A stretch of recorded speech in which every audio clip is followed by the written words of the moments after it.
बुलढाणा जिल्ह्यात सध्या वाढत्या तापमानामुळे नागरिकांसह पशुपक्ष्यांना देखील तीव्र उष्णतेचा सामना करावा लागतोय।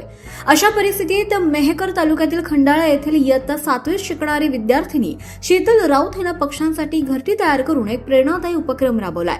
उन्हाळी सुट्टीचा सदुपयोग करत शीतलनं तिच्या मैत्रिणीसह घरगुती साहित्यांपासून आकर्षक घरटी तयार केलीत।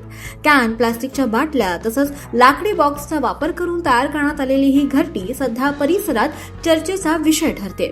शीतलनं ही घरटी घराजवळील शेतातील झाडांवर बांधली असून त्यामध्ये चिमण्या आणि इतर पक्ष्यांसाठी तांदूळ, गहू, ज्वारी यांसारख्या खाऊ ठेवण्यात आलाय। तसंच पिण्यासाठी पाण्याचीही व्यवस्था करण्यात आली आहे। वाढत्या उष्णतेमध्ये पक्ष्यांना या उपक्रमामुळे मोठा आधार मिळतोय। दरम्यान शीतल राऊत हिच्या या अभिनव उपक्रमाचा व्हिडिओ सध्या सोशल मीडियावर देखील मोठ्या प्रमाणात व्हायरल होतोय।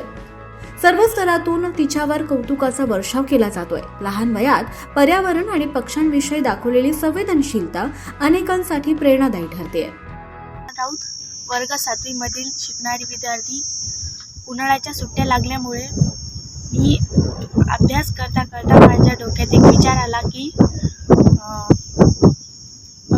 पक्ष्यांना एक छोटंसं घरटं बनावं म्हणून मी एक छोटंसं घरटं बनवलं। त्यात घरगुती साहित्य व प्लॅस्टिकच्या बॉटल